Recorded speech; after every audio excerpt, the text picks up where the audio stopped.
warga sekitar di Pulau Pramuka ini. Itu bukan warga loh. Yang udah tinggal Instruktur di sini, berarti Mas nggak tinggal Instruktur. Enggak, di dive master tapi ditugaskan di sini. freelance. Oh ya nggak apa-apa Mas, yang penting udah sini gitu. Mungkin Mas bisa kenalan dulu nama sama udah berapa lama mungkin freelance-nya di Pulau Pramuka, terus udah dive masternya itu mungkin lokasi-lokasi dive master yang di sekitar Pulau Pramuka mungkin. Udah. Gue belum ada gue dari mana. Gue bilang aja gue guide ya, bukan dive master. Oh Oh, iya. oke. Karena sertifikasi gue belum keluar. Oh, Jadi nama gue Jordan, gue udah di sini dari tahun, gue udah di sini dari tahun 2018. Jangan manggil, kalau bisa manggilnya Kak aja karena gue juga baru lulus. oke. Ya gue udah kurang lebih hampir ke semua site yang ada di Pulau Pramuka. Apa lagi? Kakak aslinya dari mana? Jakarta. Oh dari Jakarta. Kenapa milih freelance di Pulau Pramuka? Kenapa nggak, kan Kepulauan Seribu ini banyak ya? Kenapa milih di Pulau Pramuka? Di sini udah cukup familiar sih karena udah di sini tuh salah satu dive center yang udah cukup lama. Kalau buat sejarah Pulau Seribu, dive center salah satu, mungkin dive center terlama, tapi aku mungkin salah juga ya. Salah satu dive center yang tertua di Pulau Seribu itu masih di sini ada beberapa dive center, gak cuma satu, ada juga Oni Dive, ada Murabesi. Jadi ada family divers juga. Jadi ada beberapa dive center di sini. Cuma kalau Mazu pertama karena kalau misalnya dari Jakarta aksesnya kan cepat dibanding kalau misalnya akses mau diving itu buat warga Jakarta, mereka pilihannya kalau udah kesini Anyer juga sekarang ada. Jadi lumayan dikit lah pilihannya. Di sini yang paling dekat dan paling praktis. Kita tinggal di kapal ke Ancol, berangkat, bahkan bisa pulang pergi. Mungkin itu dari segi kepraktisannya. Kalau misalnya dari segi lingkungannya apa gitu yang buat Pulau Pramuka ini lebih unggul dari tempat dive lain di Kepulauan Seribu? Sebenarnya kalau misalnya dibilang lebih unggul, enggak juga ya. Cuma di sini itu emang menjadi spot yang udah nyaman bagi banyak orang dan banyak regulernya karena spotnya di sini oke. Di sini pertama kalau misalnya dari segi wildlife-nya kita ngomongin cukup beragam dari segi diversitas, walaupun ada beberapa site yang karangnya banyak yang rusak dan itu perlu direstorasi. Salah satunya kan ada pergerakan dari Swahili Kolong Indonesia, Bang Herman mungkin kalian udah ketemu. Kalau misalnya di sini juga banyak monumen-monumen yang sudah ditenggelamkan guys, shipwrecks. Kayak di dermaga sendiri ini ada 2 rek di dermaga Seribu Resort, itu ada 2 rek di kiri dan kanan. Kita ke belakang pulau itu ada rek Tabula Rasa, di APL itu juga ada rek APL juga, jauh di sana ada rek Poso. Jadi ada banyak situs site di sini yang nggak pernah ngebosenin. Dan untuk jenis diving yang bisa dilakuin juga lumayan terjangkau, bahkan kita bisa di sini main tag diving itu berarti di atas 40 meter. Cuma jarang biasanya orang main tag, tapi kalau misalnya kita bisa. Berarti untuk sertifikasi Mas sendiri udah sampai Aku cave diver. berarti B2 ya. Enggak lah, pokoknya ini pada sertifikasinya pada POSI. Iya. Simas. Pos yang Oke, jadi kalau misalnya di diving itu kan ada recreational, technical, sama Iya. cave. Jadi kalau dari recreational itu ada A1 sampai A4. Aku nggak tahu kalau di POSI ya, kalau soalnya POSI itu nggak ada yang masuk ke, setahu aku nggak ada yang terlalu masuk ke ranah tech. Aku nggak tahu jadinya berapa. Tapi kalau secara general dari semua agensi itu ada path yang vertikal sama horizontal. Ini ke arah pro. Jadi misalnya kita dari open water sampai master diver, kalau misalnya di SSI itu ke A4 lah, A4 dive master. Nah kita bisa milih nih, kalau misalnya mau lanjutin jenjang karir divingnya mau ke arah hobi itu bisa ke arah tech. Kita udah mulai main ke technical diving itu bisa 40 meter di bawah, dan di situ kita akan belajar multi gas, kita akan belajar deco, decompression diving, kita juga belajar macam-macam, kita pakai mix gas kayak trimix ya, pokoknya itu kalau misalnya ke arah sini. gue ke arah sini. Kalau ke arah sini ke atas itu kita mulai ke dive pro. Dan contohnya dive master selalu. Nah, dive master itu bisa jadi guide, terus ada jadinya assistant instructor, terus jadi instructor. Di atasnya instructor ada lagi, tergantung agency, bisa jadi di atas instructor itu ada namanya IT atau course director. Jadi ini mereka yang ngajarin si instructors. Di atasnya lagi ada juga, sebenarnya setara sih, tapi namanya instructor examiner. Jadi mereka yang menguji instructorsnya. Nah, kalau aku baru ngambil ke PET yang sini, aku ngambilnya ke di atas tech itu ada cave. Jadi overhead environment, masuknya ke dalam gua. Gitu. Kalau misalnya Mas sendiri menyelam udah berapa lama? Tadi di freelance di sini kan udah dari 2018, udah sekitar 8 tahun ya. Kalau menyelamnya udah berapa lama? Itu 8. Oh enggak, freelance-nya dari 2000. Oh, freelance-nya dari 2000 ya. Menyelamnya Berawal dari magang kampus. oh, magang ke sini atau Magang gue di sini. Magang gue di sini dari UGM. Oh. Kalau di jurusan gue jurusan biologi kan. Biologi gue, kalau dari jurusan gue dibebasin gue milih tempat magang. Karena gue udah diving dari di sini dari 2018 itu di sini. Lanjut. Kalau gue diving berarti udah 8 tahun.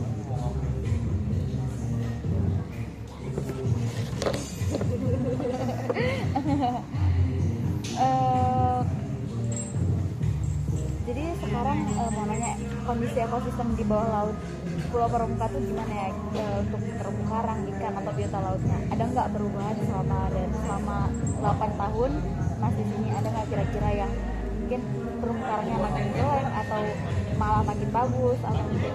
Cukup up and down sih sebetulnya. Jadi kalau misalnya ngomongin, aku tahu kondisi karang di sini tuh dari tahun 99, walaupun aku nggak pernah di sini, dari ngomong-ngomong sama orang tua, Bang Yamo jauh lebih familiar lagi daripada gue. Tapi kalau misalnya mau ditaruh kondisi Pulau Seribu di zaman sebelum turisme meledak di sini, itu bisa disetarakan sama Raja Ampat, percaya? Jadi sekarang udah turun banget ya. Kalian jurusan oceanografi tahu lah masalahnya sekarang lagi di mana. Iya. Jadi kemarin tuh impact paling gede tuh tahun 2024 tuh yang ada mass bleaching. Mass bleaching ikan itu katastrofik di sini. Semua kena. Cuma ini sekarang udah mulai pulih lah. Kalau dibilang yang sebenarnya yang paling berdampak itu sejauh ini effort dari Smiling Coral ini. Kita ngelihat perubahan, apalagi daerah tempat Pramuka sini ya. Itu membawa ternyata dari sesimpel nanam multi spesies kayak gitu, dia kan ada, kalau nggak salah ada Acropora, Mantipora, dan beberapa spesies lainnya juga, mungkin ada Stichopora juga. Dari hal sesimpel itu mereka membawa dampak ekologis yang kuat banget, dan ternyata ikan-ikan udah pada mulai kembali karena ada sarangnya mereka kembali. Jadi ternyata hal sesimpel itu membantu banget buat mereka. Jadi tapi overall bisa dibilang degrading tetap. Kita masih, gue gak tahu kedepannya akan gimana. Kalau misalnya tekan sama acute disturbance kayak bleaching kayak kemarin lagi, bakal survive lagi atau enggak. Karena kalau yang dari gue lihat ini udah masuk, coralnya udah masuk alternate state, udah gak sesuai sama yang sebelum seharusnya. Iya, udah beda. Udah mulai banyak algal terus juga, cuma gak sebanyak itu. Tapi overall masih oke lah. Tapi yang jelas udah gak sama kayak gitu. Nah, mungkin pertanyaan selanjutnya tuh upaya yang dilakukan gitu sebagai mungkin guide ya, tadi guide atau dive master, terus pengelola wisata atau masyarakat setempat untuk menjaga kelestarian di sini itu kira-kira gimana ya? Sebenarnya kalau misalnya dari kita segi diving, salah satu yang paling kita bisa lakuin kan, kita kan cuma membawa tamu, kita cuma bisa memaintain apa yang mereka lakuin di dalam air. Contohnya ya mereka jangan ngambil apa-apa, itu rule number 1. Salah satu rule yang paling penting kita sebagai diver harus lakuin, don't touch anything, jangan meninggalkan apapun kecuali bubbles, jangan mengambil apapun kecuali foto. Cukup. Itu salah satu hal yang kita bisa lakukan sebagai diver. Kalau dari masyarakat sekitar, sempat kita ada program untuk naruh pelampung untuk sebagai semacam permanent anchor. Jadi untuk biar kalau misalnya captain itu gak sembarang lempar jangkar untuk mitigasinya itu. Dan kedua, karena di sini tuh masih banyak juga untuk, kalau kita kan sebutnya kuga divers, yang penyelam kompresor. Jadi mereka yang turun ke 60 meter bawa cuma pakai selang disambungin sama kompresor nebar jaring gitu, itu destruktif banget kan. Ya, pertama destruktif, kedua bahaya. Udah banyak orang mati gara-gara itu. Jadi salah satu cara yang paling sebenarnya bagus untuk dilakuinnya dengan naruh sistem pelampung itu, karena itu memproteksi kan. Tapi kesulitannya adalah untuk mengajak masyarakat sekitar untuk bantu menjaga. Itu yang paling tantangan paling berat. Mungkin sebenarnya gue gak tahu ya, di Indonesia gue gak pernah ngecek sebenarnya kalau misalnya ada fishing regulation di sini, gue rasa mungkin lebih baik. Kayak kalau di Amerika sama Australia kan dia ada size limit kan untuk nangkap ikan spesies tertentu. Mungkin kalau itu diimplementasiin di sini emang agak susah sih ya. Kalau misalnya itu bisa diimplementasiin di sini mungkin bakal ada cukup significant change. Karena sempat waktu itu tuh ada, gue lupa, mungkin nanti bisa tanya sama Bang Yamo lagi, sempat ada larangan untuk nebar jaring atau gimana ya, atau nggak bisa nebar jaring selama beberapa bulan, dan itu impactnya langsung datang. Yang tadinya mereka buat nangkep mungkin 5,5 ton itu susah, setelah rehat istirahat dari aktivitas mancing, balik lagi tiba-tiba setelah itu bisa nangkep 2 atau 3 ton sekali. Sebenarnya cuma untuk rehat aja, cuma kan namanya orang harus hidup juga, harus kita ini susah, kompleks masalahnya. Mungkin kami pengen minta pesan atau edukasi untuk wisatawan sebelum menyelam supaya ekosistem di sini lebih terjaga. Dan mungkin tambahan selain yang tadi dan tadi energi, mungkin penggunaan sunscreen, coral reef friendly. Ya mungkin iya, cuma kan ngomongin realistis lah dengan kondisi ekonomi sekarang, can people afford that? Iya. Ya udah, kalau misalnya ngomongin reef friendly sunscreen terlalu, if you can afford it, good, pakai. Cuma kalau misalnya enggak, sesimpel jaga buoyancy lo. Ya, betul. Jaga buoyancy lo, jaga finning lo. Kalau lo jaga finning lo ngindarin pasir naik, lo ngindarin sedimentasi kan. Susah. Betul. Kalau misalnya lo you have good buoyancy, lo bantu juga ngelindungin karang. Ya, Lo ini jangan tersindir. Betul. Lo perlu sebagai diver. Ya, Lo perlu sebagai diver punya good buoyancy, itu perlu. Itu saran gue. Mungkin agak cocky juga ya gue ngomong kayak gitu, tapi ya it helps, sumpah. Lo gak sadar dengan lo kalau misalnya finning bicycle kick gak ada yang ketendang kan?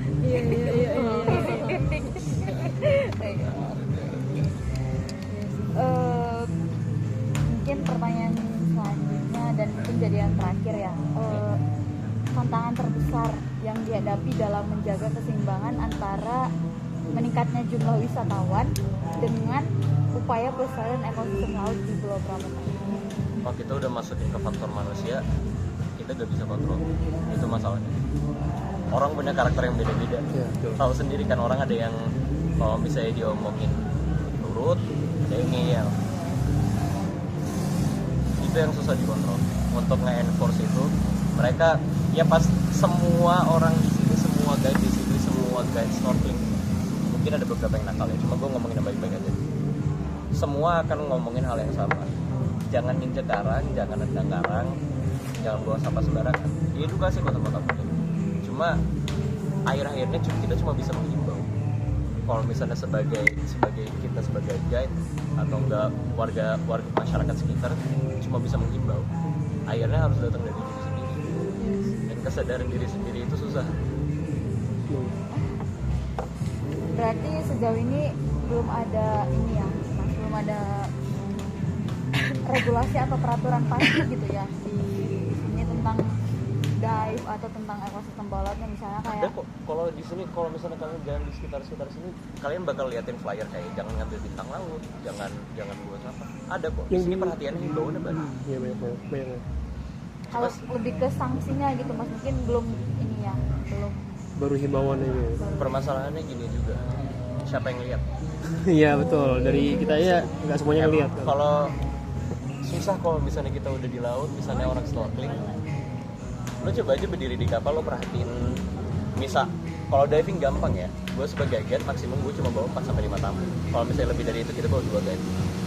Ada yang macam-macam kita bisa omelin. Cuma kalau snorkeling itu bisa dua orang dan 30 orang tamu. wow. Lo bisa merhatiin satu-satu, ngeliatin mereka nginjek karang atau enggak. Terus kalau misalnya kita teriakin, hafal mukanya di lagi kelap setengah gitu, pakai masker. Iya. Itu permasalahannya. Jadi susah dikontrol. Kayak gue yakin semua orang di sini, semua guide di sini, semua tour guide di sini tuh punya tujuan yang sama untuk menjaga lingkungan. Cuma yang kita gak bisa kontrol itu adalah orang lain. Serta ya. Susah. Makanya gua pun datang dari biologi cukup pasrah ngeliatnya. Ya mau gimana? The best thing yang gue bisa lakuin bentuknya edukasi lewat kayak paling gampang tuh ya lewat konten. Itu paling gampang. Setidaknya mungkin ada 1% yang dengar dan itu udah mengubah. Iya cukup sama gue. Simple. Tapi susah. Soal mungkin pertanyaan terakhir deh Mas. Kan tadi sempat ada statement bahwa dulu tuh mungkin mulai tahun 1999 kemungkinan besar Pulau Pramuka ini mirip kayak Raja Ampat. Enggak 99 juga sih, mungkin tahun 90-an. 90-an gitu ya, mirip kayak Raja Ampat. Berarti kan otomatis sampai sekarang yang kita lihat udah terjadi penurunan yang sangat signifikan ya. Iya. Udah sangat signifikan penurunan. Tapi dari segi jumlah wisatawannya, apakah semakin meningkat Semakin sampai meningkat. per sekarang semakin meningkat? Semakin meningkat. Pernah nggak ada momen turun gitu jumlah wisatawan? Pernah juga kok. Di sini tuh up and down. Kalau sini diving tuh kalau sekarang kalian diving itu lagi butek-butek. Iya. Kita tuh peaknya di April. April tuh jernihnya percaya atau enggak kayak Bali. Oh, wow. Itu sudah. Ngapain kita datang Karena sekarang lagi ya? spring ya. Harusnya datangnya April ya. Harusnya April. Dan itu tuh window periodnya pendek banget.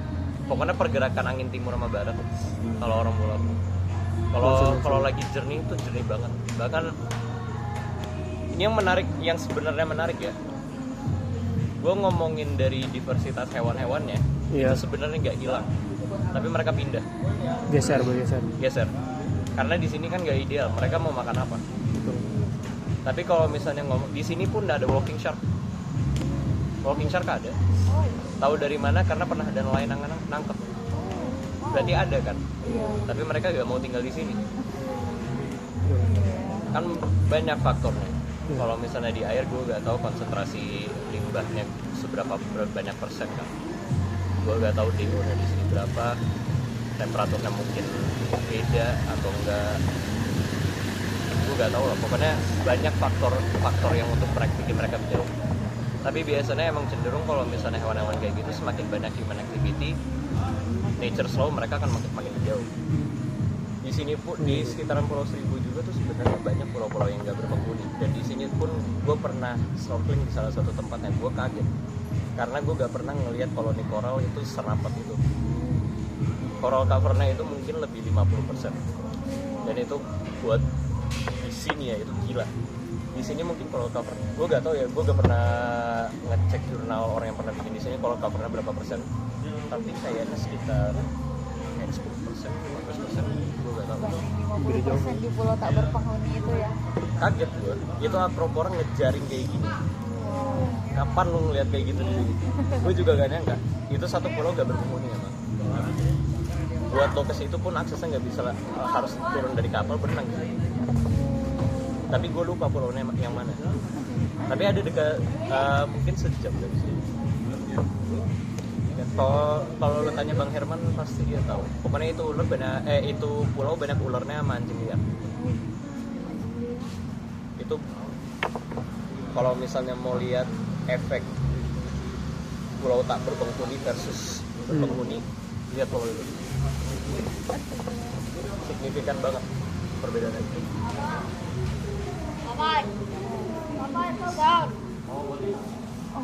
Gue pun shock ngeliatnya. Oke, mungkin segitu aja ya. Sudah Ya. terjawab semua pertanyaan kami. Makasih atas waktu dan jawaban yang diberikan, sangat insightful ya. Ternyata Pulau Pramuka itu seperti ini gambarannya. Mungkin mau dokumentasi boleh? Pak? Boleh. Oke. Yuk. Aku nggak apal.